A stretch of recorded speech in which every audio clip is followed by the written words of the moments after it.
சில சமயங்களில் நம்முடைய கிறிஸ்தவ வாழ்க்கையில் ஏற்படக்கூடிய தோல்விகளுக்கான காரணம் என்ன என்பதை நாம் ஆராய்ந்து பார்க்க போகிறோம். ஸோ இன்றைக்கி நம்ம பார்க்க போகிற இந்த செய்தியினுடைய தலைப்பு அதுதான். என்னுடைய கிறிஸ்தவ வாழ்க்கையினுடைய முன்னேற்றத்திற்கு தடையாக இருக்கக்கூடிய காரியங்கள் என்ன, அல்லது இன்னும் கிறிஸ்தவ வாழ்க்கையில் நான் இன்னும் அதிகமாக கர்த்தருக்குள்ளாக முன்னேறணும்னு சொன்னால் எதிலெல்லாம் நான் என்னை சரி பண்ணி கொள்ள வேண்டும் என்கின்ற சில அடிப்படை காரியங்களை குறித்து நாம் பார்க்க போகிறோம். ஸோ நம்ம பார்க்க போகிறது ஏற்கனவே நமக்கு தெரிஞ்ச ஒரு காரியம்தான், ஆனாலும் திரும்பமாக நாம் நினைப்பூட்டுவதற்கு ஏதுவாக நம்மை நாமே சரி செய்து கொள்வதற்கு ஏதுவான நிலைமையில் இந்த காரியங்கள் இருக்கின்றன. ஸோ முதலாவது, நாம் தேவனிடத்தில், ஆண்டவர் நம்மிடத்தில் எதிர்பார்க்கிறதும் நாம் தேவனிடத்தில் வைக்கிறதுமான அன்பு. கிறிஸ்தவத்தினுடைய அடிப்படை ஆதாரமாக இருப்பதே இந்த அன்பு தான். தேவன் நம் மீது காட்டின அன்பினாலே நம்மை ரட்சித்தார். நாம் தேவனிடத்திலே அன்பு செலுத்துவதனால தான் இன்றைக்கு நாம் அவருடைய சீஷர்களாக இருந்து நாம் கர்த்தருக்குள்ளாக நிலைத்திருக்கிறோம். ஸோ தேவனுடைய அன்பிலே நாம் நிலைத்திருக்க வேண்டும். தேவன் அதை எதிர்பார்க்கிறார், அன்பு. உபாகமம் 6ஆம் அதிகாரம் 5ஆம் வசனத்தில் நாம் வாசிக்கும் பொழுது, நீ உன் தேவனாகிய கர்த்தரிடத்தில் உன் முழு இருதயத்தோடும் உன் முழு ஆத்துமாவோடும் உன் முழு பலத்தோடும் அன்பு கூறுவாயாக. நாம் தேவனிடத்திலே எப்படி அன்பு செலுத்த வேண்டும் என்பதை குறித்து சொல்கிறார். நீ அன்பு செலுத்த வேண்டும். எப்படி அன்பு செலுத்தணும்? முழு இருதயத்தோடும். இங்க கொஞ்சம் அங்க கொஞ்சம் அல்ல. நான் முழு இருதயத்தோடு நான் கர்த்தரை நேசிக்கிறவனாக இருக்க வேண்டும். உன் முழு ஆத்துமாவோடும், முழு இருதயத்தோடு மட்டுமல்ல, முழு ஆத்துமாவோடும் முழு பலத்தோடும் கர்த்தரிடத்திலே அன்பு கூற வேண்டும். இது ஒரு கட்டளை. சங்கீதக்காரனாகிய தாவீது தன்னுடைய வாழ்க்கையின் அனுபவத்தை சொல்கிறான். சங்கீதம் 18:1, என் பலனாகிய கர்த்தாவே உம்மில் அன்பு கூறுவேன். தாவீதுடைய வாழ்க்கையில ஆரம்பத்திலிருந்து நீங்க படிச்சு பாருங்க. சாதாரண ஒரு ஆடு மேய்க்கிறவன், அவனை ஒரு அரண்மனையில ஒரு ராஜாவாக கர்த்தர் அவனை வீற்றிருக்க செய்கிறார். அப்போ எந்த அளவுக்கு அவன் அன்பு செலுத்தி இருப்பான். இப்போ நமக்கும் கூட ஒரு சாதாரண குடிசையில் இருந்து அரண்மனையில் இல்லைன்னா ஒரு நல்ல ஒரு சௌரியமான ஒரு வீடு அமைச்சு கொடுத்தாருன்னா ஆண்டவர் கடைசி வரைக்கும் எப்படி இருப்போம்? அன்பு கூர்ந்துருப்போம். ஆனால் ஆரம்பத்திலேருந்து வருஷ கணக்கில் நான் அதே ஓட்டு வீட்டில் இல்லை ஒழுகிற வீட்டில் இருந்துக்கிட்டே இருந்தால் ஆண்டவரத்தில் அன்பு கூறுவோமா? அன்பு கூறுவோம். எப்படி அன்பு கூறுவோம்? ஏதோ கடமைக்காக அன்பு கூறுற மாதிரி இருக்கும். ஆனால் தாவீது தன்னுடைய வாழ்க்கையின் அனுபவத்தில் அவன் சொல்லுகிறான், என் பலனாகிய கர்த்தாவே நான் உண்மையில் அன்பு கூறுவேன். அவன் யுத்தத்துக்கு போனாலும் சரி, அவன் தன்னுடைய பலத்தை அவன் நம்பி போறது கிடையாது. கர்த்தரிடத்தில் கேட்டு ஆண்டவருடைய அனுமதி இருந்தால் தான் அங்கே யுத்தத்துக்கு போவான். அதே சங்கீதக்காரன் நமக்கு கட்டளையாக அவன் சொல்லும்போது சொல்கிறான், சங்கீதம் 97:10, கர்த்தரில் அன்பு கூறுகிறவர்களே தீமையை வெறுத்து விடுங்கள். கர்த்தரிடத்தில் நீங்கள் அன்பு கூறுகிறீர்கள் என்று சொன்னால் தீமையை என்ன செய்ய வேண்டும்? வெறுக்க வேண்டும். சங்கீதம் 31:23, கர்த்தருடைய பரிசுத்தவான்களே நீங்கள் எல்லாரும் அவரில் அன்பு கூறுங்கள். இதுவும் ஒரு கட்டளை வாக்கியம். அன்பு கூற வேண்டும். தேவனிடத்தில் அன்பு கூறணும். அன்பு கூறதுனா அவர் சொல்றதை நான் கேட்கணும். அன்பில் வித்தியாசம் இருக்குல்ல? அன்பு காட்டுறதுல வித்தியாசம் இருக்கா இல்லையா? கர்த்தர்கிட்ட விடுங்க. நம்ம உலகத்தில் மனுஷர்களுக்குள்ளாக ஒருத்தருக்கு ஒருத்தர் நம்ம அன்பு காட்டுவதிலே வித்தியாசம் இருக்கு. எப்படி? நாம் எப்படி அன்பு காட்டுக்கிறோன்றது கொடுக்கறத வச்சு தான் தெரியும். தேவன் தம்முடைய ஜீவனை கொடுத்ததுனாலே அன்பு வெளிப்பட்டு இருக்கிறது. நாமும் சகோதரர்களுக்காக ஜீவனை கொடுக்க கடனாளிகளாக இருக்கிறோம். அப்போ கொடுக்கிறது தான் அன்பு. அப்போ அன்பிலே வித்தியாசம் இருக்கிறது. நம்முடைய செயல்பாட்டிலே, நம்முடைய கொடுக்கறதுலே, அன்பு காட்டுறதுலே வித்தியாசம் இருக்கும். ஆனால் தேவனுடைய அன்பில் வித்தியாசம் இருக்கா? தேவனுடைய அன்பிலே எந்த ஒரு மாயம் இல்லை. அவர் எல்லாரிடத்திலையும் ஈக்குவலாக அன்பு காட்டுறார். தேவனுடைய அன்பிலே மாற்றம் இல்லை. பாவியையும் நேசிக்கிறார், எல்லாரையும் நேசிக்கிறார். சரி, ஸோ ஆண்டவருடைய அன்பில் எந்த ஒரு மாற்றம் இல்லை. ஆனால் மனுஷனுடைய அன்பில் தான் என்ன இருக்கு? ஏற்றத்தாழ்வு இருக்கு. ஆனால் நாம் அப்படி இருக்கக்கூடாது என்பதை கற்றுக் கொடுக்கிறார். தேவனிடத்தில் அன்பு செலுத்துவதை போல நாம் ஒருவருக்கு ஒருவர் அன்பு செலுத்த வேண்டும். உன்னை நேசிப்பது போல பிறனை நேசி. முதல் காரியம் தேவனிடத்தில் அன்பு செலுத்துகிறது. ஸோ நாம் வெற்றியுள்ள ஒரு வாழ்க்கை வாழணும்னா ஆண்டவரிடத்தில் அன்பு செலுத்த வேண்டும். தேவன் எனக்கு தீமை செய்தாலும் நான் அன்பு செலுத்த வேண்டும். ஆண்டவர் எனக்கு எந்த ஒரு காரியத்தில் நன்மை செய்யாமல் இருந்தாலும் நான் அன்பு செலுத்த வேண்டும். என்னுடைய அன்பில் எந்த விதத்திலும் குறைவு ஏற்பட்டு விடக்கூடாது. ரெண்டாவது, ஆண்டவருடைய வாக்கு தத்தத்தின் மீது நம்பிக்கை வைக்க வேண்டும். முதல்ல அன்பு செலுத்தணும், ரெண்டாவது நம்பிக்கை வைக்கணும். எதில் நம்பிக்கை வைக்கணும்? வேத வசனத்தில். ஆண்டவர் நமக்கு கொடுத்த வாக்கு தத்தத்தில் நாம் நம்பிக்கை உள்ளவர்களாக இருக்க வேண்டும். பாருங்க, சங்கீதம் 31வது சங்கீதத்தில் 19வது வசனம் பாருங்க. உம்மை நம்புகிறவர்களுக்கு, அதாவது உம்முடைய வாக்கு தத்தத்தை நம்புகிறவர்களுக்கு, உண்மை என்று சொன்னால் ஆண்டவருடைய வார்த்தையை நம்புகிறவர்களுக்கு ஆண்டவர் நன்மையை கொடுக்கிறவராக இருக்கிறார். அதே 37ஆம் சங்கீதம் 3வது வசனம் பாருங்க, 37:3. கர்த்தரை நம்பி நன்மை செய். பாருங்க, கர்த்தரை நம்புகிறவர்களுக்கு கர்த்தர் நன்மை செய்கிறார். நீயும் என்ன செய்? கர்த்தரை நம்பி நன்மை செய். ஆண்டவருடைய வாக்கு தத்தத்தை நாம் நம்பும் போது, ஆண்டவரிடத்தில் நம்பிக்கை வைக்கும் பொழுது கர்த்தர் நமக்கு நன்மையை கொடுக்கிறவராக இருக்கிறார். ஆபிரகாம் தேவனுடைய வாக்கு தத்தத்தில் நம்பிக்கை உள்ளவனாக இருந்தான். ஆண்டவர் சொன்னார், உன்னுடைய சந்ததி எகிப்திலே அடிமையாக இருக்கும், நான் அவர்களை திரளான கொள்ளையிடமையோடு கூட என்ன செய்வேன், அவர்களை மீட்பேன் என்று சொல்றார். ஆபிரகாம் அதை விசுவாசித்தான். ஈசாக்கு ஆண்டவர் சொன்னார், நீ எகிப்துக்கு போகாம இதே தேசத்தில் விதை விதைத்திரு, நான் உன்னை ஆசீர்வதிப்பேன் என்று சொன்னார். அவன் கேராறுகளை குடியிருந்தான், அந்த தேசத்தில் விதை விதைத்தான். கர்த்தர் அவனை ஆசீர்வதித்தார். 100 மடங்கு ஆசீர்வாதத்தை அவன் பெற்றுக்கொண்டான். யாக்கோபு தேவனுடைய வார்த்தையை விசுவாசித்தான். ஆண்டவர் சொன்னார், அவன் அந்த பெத்தேலில் போய் படுத்திருக்கும் போது ஆண்டவர் அவனுக்கு காட்சி கொடுத்தார் அல்லவா? என்ன சொன்னார்? நான் உன்னோடு கூட இருந்து நீ போகிற இடத்துல உன்னை பாதுகாத்து, உனக்கு உண்ண உணவும் உடுக்க உடையும் இருக்க இடமும் கொடுத்து, உன்னை திரும்ப உன்னுடைய தகப்பன் வீட்டுக்கு பத்திரமாய் அழைத்து வரும் வரைக்கும் நான் உன்னை கைவிட மாட்டேன் அப்படின்னு சொன்னார். அதே போல செஞ்சார். அவன் திரும்பி வரும்போது சொல்லுகிறான், நான் வெறும் கையோடு இந்த யோர்தானை கடந்து சென்றேன், இப்பொழுது வரும்பொழுதோ 2 பரிவாரங்களோடு வந்திருக்கிறேன் அப்படின்னு சொன்னான். கர்த்தர் என்னை ஆசீர்வதித்திருக்கிறார். யாக்கோபு தேவனை நம்பினான், அவருடைய வாக்குத்தத்தத்தை நம்பினான்.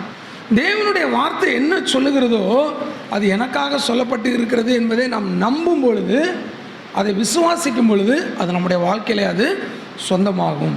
ஸோ கர்த்தருடைய வாக்கு தத்தத்தின் மீது நாம் நம்பிக்கை வைக்க வேண்டும். நம்பும்போது தேவன் நம்முடைய வாழ்க்கையிலே நன்மை செய்கிறவராக இருக்கிறார்.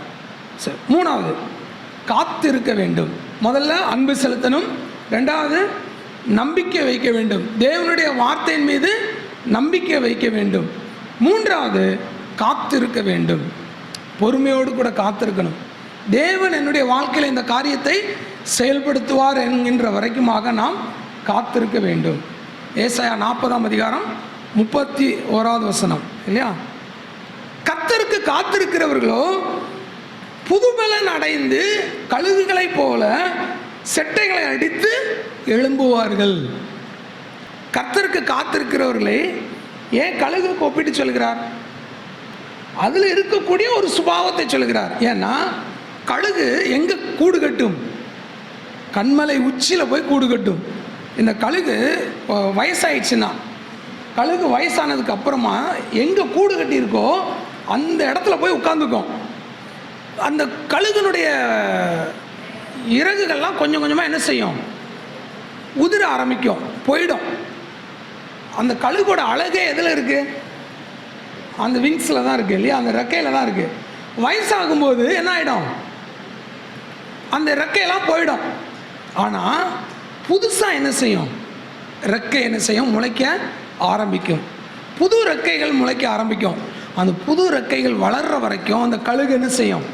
காத்திருக்கும், வெயிட் பண்ணும். அது வரைக்கும் அது சாப்பிடாது, அது வரைக்கும் அது எங்கேயும் போகாது, வெயிட் பண்ணும். இந்த புது ரெக்கை முளைச்ச உடனே அது என்ன செய்யும்? தன்னுடைய செட்டைகளை அடித்து என்ன செய்யும்? எழும்பி செல்லும். ஸோ கர்த்தருக்கு காத்திருக்கிறவர்களும் அதுதான் நம்முடைய நம்பிக்கை. தேவனுடைய வசனத்தில் நமக்கு உறுதி கிடைக்கிற வரைக்கும் காத்திருந்து பலனடைந்து நாம் என்ன செய்வோம்? பிரகாசிக்கிறவர்களாக இருப்போம். அப்போஸ்தலர் நடவடிக்கைகள் 1ஆம் அதிகாரத்தில்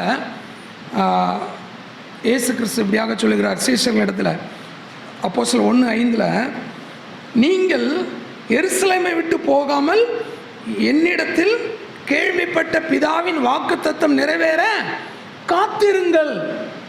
நீங்க எருசலேமை விட்டு போகாமல் தேவனுடைய வாக்குத்தத்தம் நிறைவேறும்படியாக காத்திருங்கள். பிதாவினுடைய வாக்குத்தத்தம் என்ன? பரிசுத்த ஆவியானவர் வருவார். அந்த பரிசுத்த ஆவியானவரை பெற்றுக்கொள்ளும் வரைக்குமாக நீங்கள் எருசலேமிலே காத்திருங்கள் என்று சொல்லி சொன்னார். இன்னைக்கு நிறைய பேர் காத்திருக்காங்க இல்லை ஆவியானவரை பெற்றுக்கொள்வதற்காக. அந்த சப்ஜெக்டுக்கு நான் போகல. 8ஆம் வசனம் பாருங்க. பரிசுத்த ஆவி உங்களிடத்தில் வரும்போது நீங்கள் வெயிட் பண்ணுங்க. அப்படி வெயிட் பண்ணும்பொழுது பரிசுத்த ஆவியானவர் வருவார். பரிசுத்த ஆவியானவர் உங்களிடத்தில் வரும்பொழுது நீங்கள் பலனடைந்து எருசலேமிலும் யூதேயா முழுவதிலும் சமாரியாவிலும் பூமியின் கடைசி பரியந்தமும் எனக்கு சாட்சிகளாக இருப்பீர்கள். இப்போ பரிசுத்த ஆவியானவர் வரும்பொழுது நீங்கள் எனக்கு சாட்சிகளாக இருப்பீர்கள். எப்போ? வெயிட் பண்ணுங்க. பரிசுத்த ஆவியானவர் உங்களிடத்தில் வருவார். அவர் உங்களுக்கு பலனை கொடுத்து சாட்சிகளாக இருக்கும்படி செய்வார். ஸோ காத்திருப்பது ரொம்ப அவசியம். அப்போஸ்தலனாகிய பேதுரு சொல்றார் இல்லையா, 1 பேதுரு 5ஆம் அதிகாரம் 6ஆம் வசனத்தில், ஆகையால் ஏற்ற காலத்தில் தேவன் உங்களை உயர்த்தும்படிக்கு அவருடைய பலத்த கரைக்குள் அடங்கி இருங்கள். ஆண்டவர் உயர்த்துற வரைக்குமாக நாம் அடங்கி இருக்கணும். சில சமயங்களில் நம்மை நாமே உயர்த்தி கொள்வோம், ஆனால் ஆண்டவர் நம்மை உயர்த்துக்கணும். அது வரைக்கும் நாம் என்ன செய்யணும்? காத்திருக்க வேண்டும். சங்கீதம் 37:7 வாசிங்களேன். கர்த்தரை நோக்கி அமர்ந்து அவருக்கு காத்திரு. ஏன் சொல்றாரு? அதுக்கு அடுத்து சொல்றாரு, காரிய சித்தி உள்ளவன் மேலும் தீவினைகளை செய்கிறவன் மேலும் எரிச்சலாகாது. அப்படின்னா என்ன? who prospers in ways, அவனுடைய வழியில அவன் நல்ல செழிப்பா இருக்கிறானாலும் அவனை பார்த்து என்ன செய்யாத? எரிச்சலாகாத. உலகத்தின் பாதையில் அவன் செழிப்பா இருக்கிறான்னு சொன்னா அவனை பார்த்து என்ன செய்யாத? எரிச்சலாகாத, பொறாமப்படாத. அது மட்டும் இல்லை, யார் அந்த விக்கெட்னஸ் பொல்லாப்பு செய்கிறாங்களோ அவங்கள பார்த்தும் என்ன செய்யாத? எரிச்சலாகாத. ஆசாப்புடைய சங்கீதம் 73, நான் மிருகாவாகவே என் இருதயத்தை சுத்தம் பண்ணி குற்றம் இல்லாமையிலே என் கைகளை கழுவினேன். நான் ரொம்ப பரிசுத்தமாக இருந்து ஒவ்வொரு நாளும் நான் ஆண்டவர்கிட்ட போகிறேன், ஆண்டவருக்கு உண்மையாக இருக்கிறேன்னா நான் பண்ணுறதெல்லாம் விருதாவாக இருக்கிறேன். ஏன்னா துன்மார்க்கனை பார்க்குறேன், அவன் எப்படி இருக்கிறான்? செழிப்பாக இருக்கிறான். கடவுளுக்கு பயப்படாதவன் துன்மார்க்கன் செழிப்பாக இருக்கிறான். இதை பார்க்கும்போது என்னுடைய இருதயம் எப்படி இருக்கு? பொறாமப்படுது. 3ஆவது வசனத்தில், துன்மார்க்கரின் வாழ்வை நான் காண்கையில் வீம்புக்காரராகி அவர்கள் மேல் பொறாமை கொண்டேன். யாருங்க இந்த ஆசாப்பு? தேவனுடைய சமூகத்தில் ஆசரிப்பு கூடாரத்தில் இருந்து பாட்டு பாடுகிறவன். அவன் பொறாமப்படுகிறான். யாரை பார்த்து? துன்மார்க்கருடைய வாழ்வை நான் காண்கையில் என்னுடைய உள்ளத்தில் எப்படி இருக்கேன்? நான் பொறாமை கொண்டேன். ஆனால் பின்னாடி அவன் சொல்லிட்டு வரான், இப்படிலாம் நான் பார்க்கும்போது எனக்கு எப்படி இருக்கு? நான் வேஸ்ட் இருப்பா, சும்மா எதுக்கு ஞாயிற்றுக்கிழமை நானும் பைபிளை தூக்கிட்டு நான் சுத்தமாக இருக்கிறேன், நான் ஆராதிக்கிறேன், ஆனால் என் ஆண்டவர் எனக்கு எந்த ஒரு வாழ்க்கையும் உயர்வை கொடுக்கல அப்படின்னு சொல்லி இவன் நினச்சிட்டு இருக்கிறான். ஆனால் அவன் முடிவை பார்க்கிறான். பாருங்க 17ஆம் வசனத்தில், அவர்கள் முடிவை கவனித்து உணரும் அளவும் அது என் பார்வைக்கு விசனமாக இருந்தது. அவர்களுடைய முடிவு அழிவு. அந்த முடிவை பார்க்குற வரைக்கும் எனக்கு விசனமாக இருந்தது. கசாப்பு கடைக்கு ஒரு ஆட்டை கொண்டு போனோன்னா அந்த ஆடு எப்படி இருக்கும்? நல்லா தீனி போட்டு வளர்ப்போம். ஏன்னா அது வெயிட் ஏறணும், நல்லா வெட்டப்பட வேண்டும். அதனால் உலகத்து மனுஷன் நல்லா இருக்கிறான்னா அதை நினச்சி கவலைப்படாதீங்க. நான் எப்படி இருக்கேன்? ஆண்டவருக்குள்ள என்னுடைய வாழ்க்கை எப்படி இருக்கு? நான் கர்த்தருக்குள்ளாக காத்திருக்கிறேனா? தேவன் என்னை உயர்த்துகிற வரைக்கும் நான் பொறுமையோடு இருக்கணும். அதனால் காரிய சித்தி உள்ளவன் மேல் அவன் நல்லா இருக்கிறான், அவன் உயர்ந்திருக்கிறான்னா எரிச்சல் ஆகாதீங்க. அவன் இருந்துட்டு போட்டோம், பொறாமப்படாதீங்க. 4வது, வேலை செய்யணும். சும்மா இருக்கக்கூடாது, வேலை செய்யணும். சோம்பேறியாக இருக்கக்கூடாதுங்க. பாருங்கள், யோவான் 9ஆம் அதிகாரம் 4வது வசனம் பாருங்கள். பகற்காலம் இருக்கு மட்டும் நான் என்னை அனுப்பினவருடைய கிரியைகளை செய்ய வேண்டும். இயேசு கிறிஸ்து சொல்கிறார், பகற்காலம் இருக்கு மட்டும் நான் என்னை அனுப்பினவருடைய வேலைகளை கிரியைகளை செய்ய வேண்டும். ஏன்னா ஒருவனும் கிரியை செய்யக்கூடாத ராக்காலம் வருகிறது. அப்போ ஒன்றும் பண்ண முடியாது. இப்போ நீங்கள் கிறிஸ்துவுக்காக ஆத்தும ஆதாயம் செஞ்சாதான் உண்டு. இது ஆத்தும ஆதாயத்தை செய்கிறதுக்காக ஆண்டவர் சொல்ல, சீக்கிரத்தில் நீங்கள் ஏன்னா அறுவடை மிகுதி, சீக்கிரமாக செய்யுங்க, நான் உலகத்தில் உங்களோடு கூட கொஞ்ச நாள் தான் இருப்பேன்னு சொல்லிகிட்டே வரார். இதுவே இன்னொரு பாயிண்ட் ஆஃப் வியூவிலே நான் கொண்டு வரேன். தெசலோனிக்கே சபைக்கு அப்போஸ்தலனாகிய பவுல் சொல்லும்போது சொல்கிறார் பாருங்க, 2 தெசலோனிக்கேயர் 3ஆம் அதிகாரத்துக்கு வாங்களேன், 10வது வசனத்திலிருந்து வாசிங்க. ஒருவன் வேலை செய்ய மனதில்லாதிருந்தால் சாப்பிடவும் கூடாது. வீட்டில் உங்களுக்கு சாப்பாடு வேணும்னா என்ன செய்யணும்? வேலை செய்யணும். இல்லைங்க நான் படிக்கிற பையன், நான் எப்படி வேலைக்கு போகிறதுனா வீட்டு வேலையில சொல்லுவாங்கள்ல, அம்மா அப்பா சொல்கிற வீட்டு வேலை அதையாவது செய்யணும். எத்தனை பேர் இன்னைக்கு மொபைலுக்கு அடிக்ட் ஆகிருக்கீங்க தெரியுமா? இன்னைக்கு இருக்கக்கூடிய காலகட்டங்களில் எவ்வளோ பேர், என் பிள்ளைங்களையும் சேர்த்தான் சொல்கிறேன், எவ்வளோ பேர் மொபைலுக்கு அடிக்ட் ஆகிருக்கோம். வேலை செய்கிறதுனா கசக்குது, ஆனால் மொபைலில் விளையாடுறதுக்கு எவ்வளோ நேரம் போகிறதுன்னு தெரிய மாட்டேங்குது. இந்த தெசலோனிக்கேயரில் சொல்கிறாரு பாருங்க, அப்போ சொல்கிற வார்த்தை தான் இன்றைக்கும் வேத வசனம் என்றைக்கும் மாறாது. அப்போது வேலை செய்யாமல் சுற்றி திரிஞ்சானுங்க கொஞ்சம் பேர் சோம்பேறிங்களா, அவங்களுக்கு சொன்ன வசனம் இன்றைக்கி இந்த சோம்பேறிங்களா நமக்கும் சொல்லப்பட்டிருக்கு. எதில்? வேலை செய்யாமல் சோம்பேறியாக தூங்கிட்டு இருந்தாலோ, மொபைல் நோண்டிக்கிட்டு இருந்தாலோ, இல்லை சும்மா வெட்டி கதை பேசிகிட்டு இருக்கிறவங்க யாராக இருந்தாலும் சரி, எல்லாருக்கும் இது பொருந்தும். 11ஆம் வசனம், உங்களில் சிலர், எல்லாரையும் சொல்லலைங்க, உங்களில் சிலர் யாதொரு வேலையும் செய்யாமல் வீண் அலுவல்காரராய் ஒழுங்கற்று திரிகிறார்கள் என்று கேள்விப்படுகிறோம். எங்களுக்கு நியூஸ் வந்திருக்கு. என்ன நியூஸு? அப்போ யார் சொல்லியிருப்பா? சபையில் உள்ளவங்க தான் போட்டு கொடுத்துருக்கணும், அப்படிதானே? இங்கே இருக்கிறவங்க தானே சொல்லியிருக்கணும். சபையில் உள்ளவங்க சொல்லாமல் போய் சேர்ந்துருக்காதுல்ல. அப்போ பவுல் எழுதுறார். சரி, அவங்க எப்படி இருக்கிறாங்களா? இங்கிலீஷில் வாசிங்களா, நல்லாயிருக்கும். Some which walk among you disorderly அப்படின்னா ஒழுங்கற்று இருக்கிறாங்க, ஆர்டராக இல்லாமல் இருக்கிறாங்க, ஒழுங்கு இல்லாமல் இருக்கிறாங்க.